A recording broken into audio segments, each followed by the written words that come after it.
Welcome. I'm Leslie Canham. I'm Mary Gavoni. I'm Linda Harvey. I'm Olivia Wan, and together we are the Compliance Divas.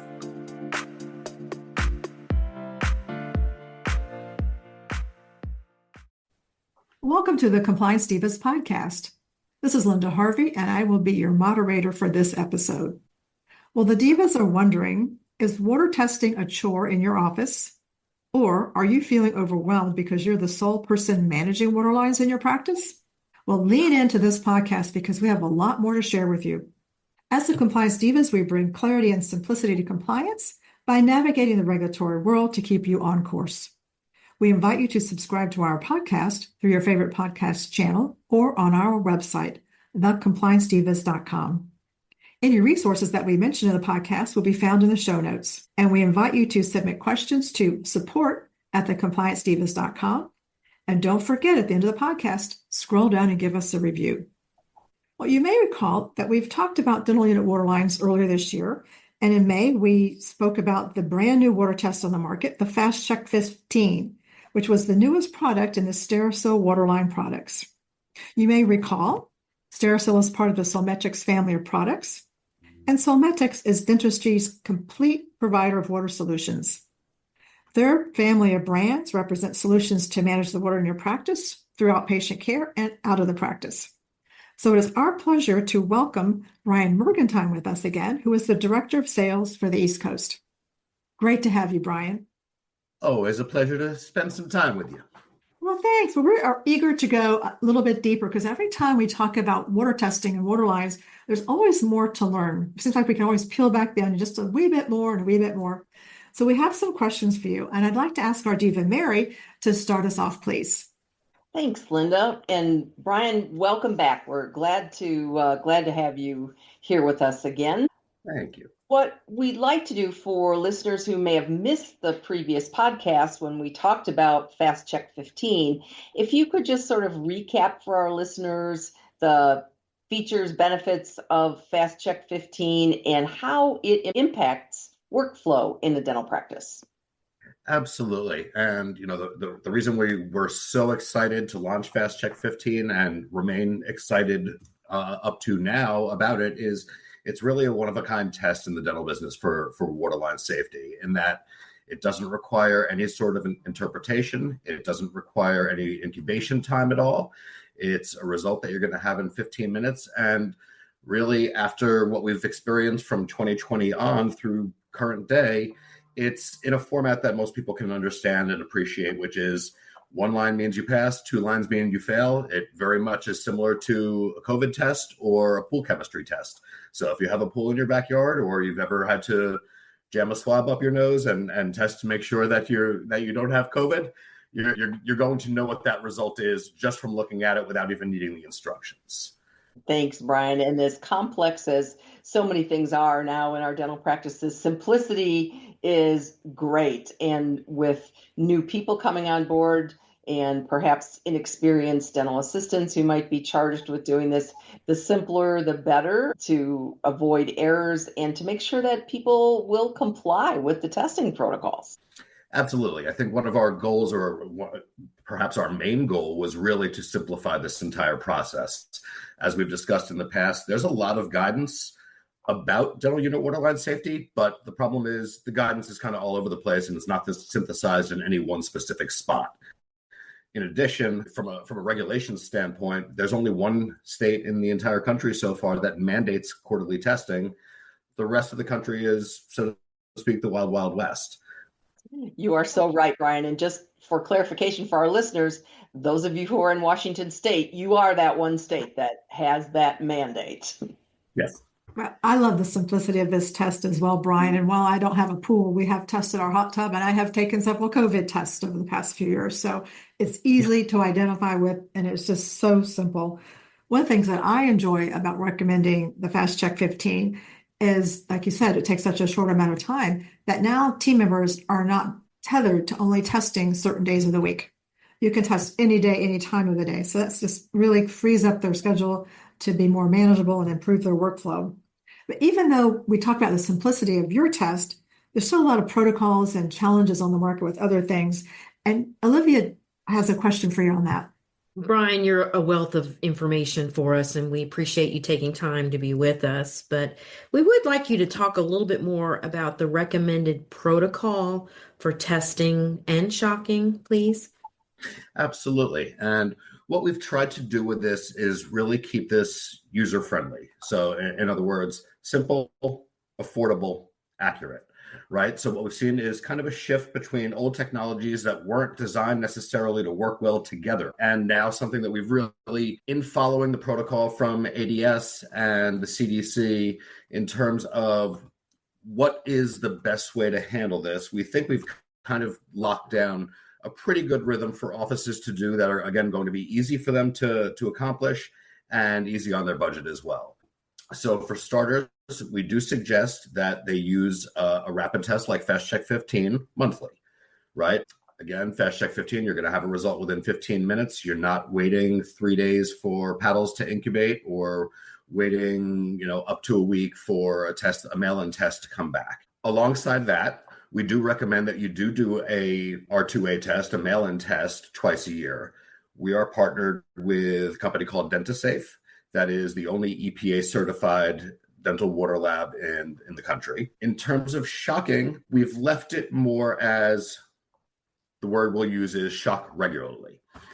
And by that, if you're in an office that has not traditionally been maintaining your water lines well, I would suggest that you could shock monthly. If you're an office that has been diligent about this and stayed on top of it pretty well, I would say quarterly is sufficient. Again, there's no harm in doing it as long as you're using the right materials to shock your lines, as in you don't want to use something like bleach, which is extremely caustic and can damage your equipment in the operatory.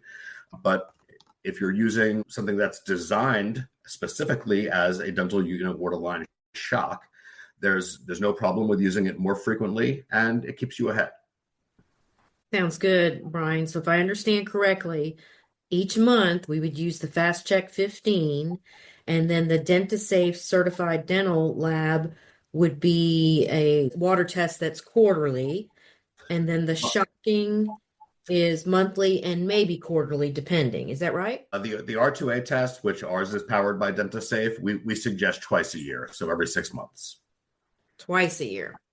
Twice a year. And, again, we're trying to go with the guidance that ADS has provided for years, not step into a zone that people might think is overkill, but at the same time, make sure that offices are really staying ahead of this game.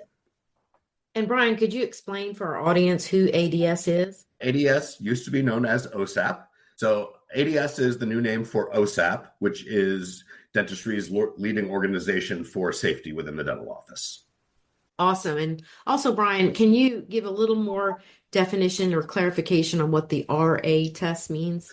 An R2A test is a sample that gets taken from the office and then sent into a third-party lab. That process ordinarily takes roughly 72 to 96 hours to incubate, and then they plate the sample up and look at it under a microscope and count bacteria under a microscope. That's awesome, Brian. And I've actually visited that lab. It's a very impressive process. Thank you, Brian, for clarifying those things. Back to you, Linda.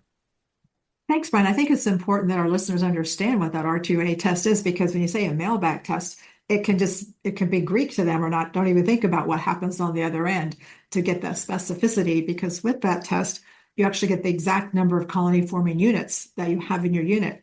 So that really empowers you with a lot of information. And much like we've talked to our listeners, Brian, about hybrid testing when it comes to testing their sterilizers, this is a hybrid method for making sure you have both in-house and then third-party validity. So I think it's a great recommendation.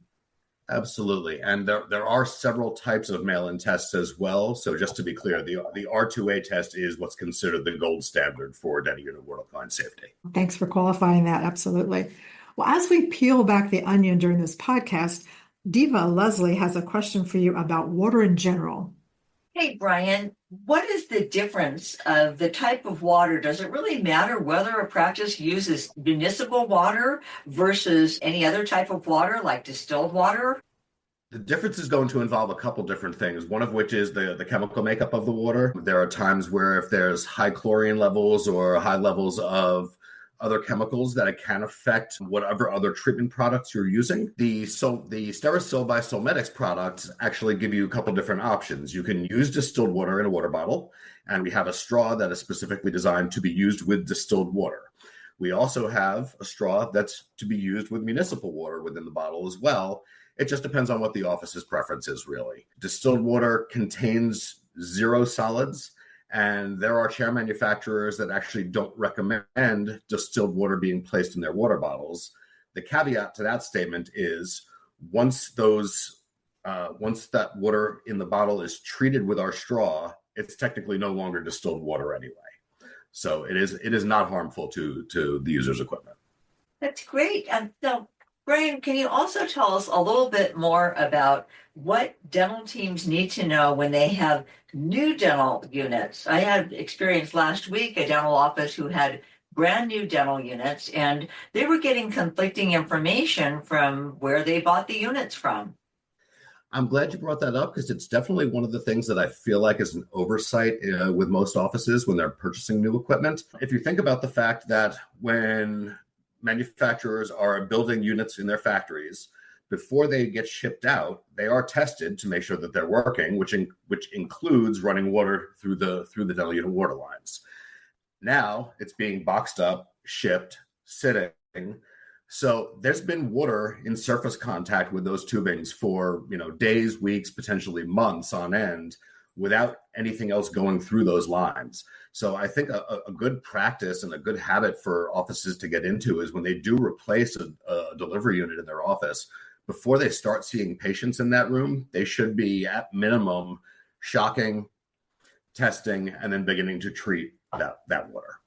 Well, that's great news. And it's also important to recognize that where you get your information is important. I understood that the practice had contacted their dental dealer, their dental rep who supplies everything else, to ask whether they needed to do anything. And they were told that they did not, that the unit was brand new. There was no need to do anything. Then they contacted the manufacturer and got the details. So our listeners would be well advised with new equipment to go straight to the manufacturer, get the information, look at if there's anything in the owner's manual, but get to the top dog first instead of trying to go by someone maybe that has been told something different or learned something different or just doesn't know. I think getting that information from the chair and unit manufacturers is extremely important, and following their instructions for use. Additionally, I think maybe the more prudent avenue is going to a company like Solmedex or one of the other companies in the dental business whose forte is really waterline safety, and who might have a little bit of a difference of opinion in terms of what's smart versus what's just okay to do. Great information. Brian, I think you hit the nail on the head when you said what's smart, because we don't want to settle for just, something that's below standard or just okay to do. And the reason that really resonates with me is when you think about patients' medical histories. There's so much that our patients don't typically tell us, or maybe they don't know about themselves. And sometimes medications they're taking can cause immunodeficiencies, and sometimes they have an immunodeficiency issue, and they may not even been diagnosed yet. So we have to really be prepared to think about those aspects in our practice. Everything is going to a deeper level. It's not just, has there been any changes in your medical history? Because what we're doing in your mouth today, not just the treatment, but the water we're using makes a difference too.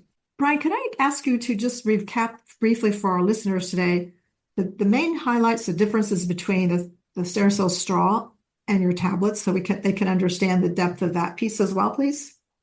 Sure. Basically, to me, I prefer the straw because it sort of makes us the Ron Popeil of dental unit water lines, right? It's kind of set it and forget it. You put the straw in, it's good for 1 year. As long as you're using our shock, which is Citracil shock, you don't need to remove the straw to shock. You can shock right through the straw. You don't need to empty the bottle and dry it out at the end of every day. You don't need to dry the straw off at the end of every day. And that's really what sets us apart from the other companies that make straws, because we use a silver resin in our straw as opposed to iodine. The other straw manufacturers, there's a bunch more steps that are involved on a daily basis, just in terms of maintaining those rooms. On the flip side, we do have Citracil daily maintenance tablets as well. that's going to involve the same process. It's still a silver resin, a silver ion, and really the only difference is that you have to remember on a daily basis whether you remember to drop that tablet into that bottle. And so for me, I think the most foolproof method is installing a straw, and you mark down when your change out date is, and you replace it at the 1 year mark. There's very little other maintenance you have to do in the interim. I couldn't agree with you more. I think it just makes it so much more user friendly. It helps with the workflow, and there's a lot less stress on the team when they have to remember details more frequently. There's more steps in the chain that you're going to forget. I would like to listen to our listeners as we're going through the conversation with Brian today to go back and listen to episode number 159, which was the game changer from May when we helped Stericycle launch this new Fast Check 15 test. And then episode number 170, where we talked about water testing in particular again.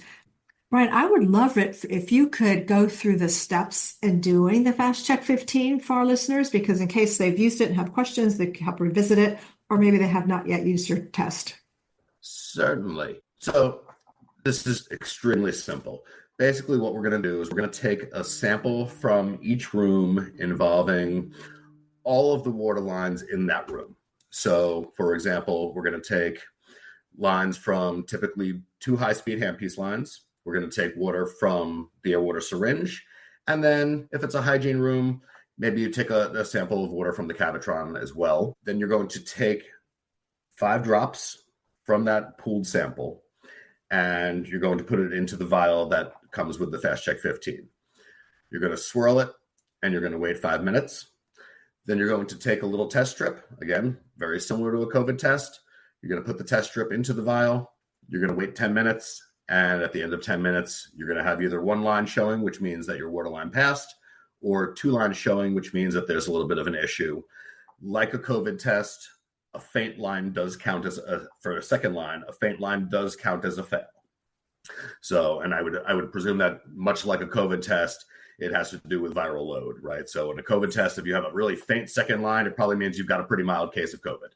Whereas if you have a big bright red line, chances are you've got a little bit more of a severe case. I would say that is the case with Fast Check 15 as well. So even a faint line visible as that second line, it does mean that there's an issue that needs attention. Again, usually all that means is shock, and then you can retest. We don't want to retest immediately following a failing test, because you're sort of gaming the system there. You should pass right after you shock.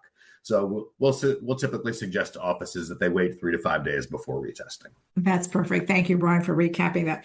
I want to advise our listeners not to make the mistake I did the first time when I was playing around with a test, and that is not really pay attention to the directions. I'm going to admit that.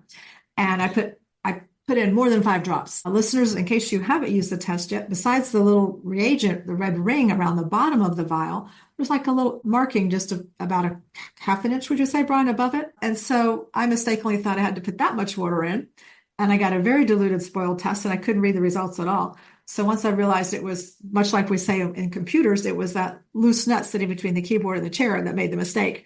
So I want to own up to that and just remind our listeners, be sure you always read the manufacturer's instructions for use, because it makes a difference. Brian, I would like to talk about, let's do a PSA for what Solmetex and Stericycle is doing for our neighbors in dentistry in North Carolina, in areas where they've really had some challenges and devastation from the hurricanes. And you have a great hurricane relief effort going on. So could I ask you just to mention that for our listeners, please?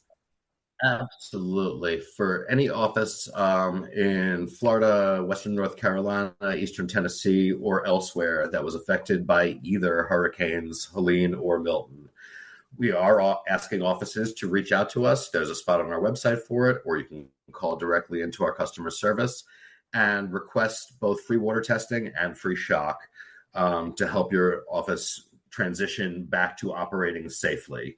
We do know that in a lot of these cases, there's a lot of offices that are still closed that could take potentially months or longer to get back in the saddle, so to speak. But this is an ongoing offer that we've put out there for dental offices that are in need of assistance and want to reopen their practices safely.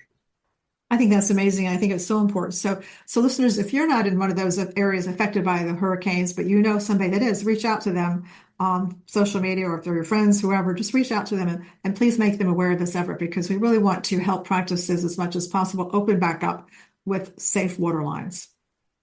Absolutely. And it's actually right at the top of the Solmedics homepage. It says hurricane support and boil water advisory guidance. And that will give everybody all the information they need and a link to exactly where they need to go to fill out that.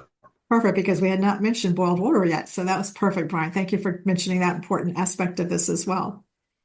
Well, thank you again for joining us, Brian. It's been a pleasure kind of peeling back this onion one more layer to understand a little bit deeper on the workflow. Something that I've learned this episode is just about new dental units and the fact that they come with contaminated lines, so to speak, because they've been tested in the factory. So little details that make a big difference. As a Compliance Divas, we bring clarity and simplicity to compliance by navigating the regulatory world to keep you on course. We invite you to subscribe to our podcast through your favorite podcast channel or on our website, thecompliancedivas.com. Any resources that we mentioned today will be found in the show notes, and we invite you to submit questions to support@thecompliancedivas.com. And don't forget to scroll down at the end of this podcast and leave us a review. We look forward to the next episode. Thanks for joining us.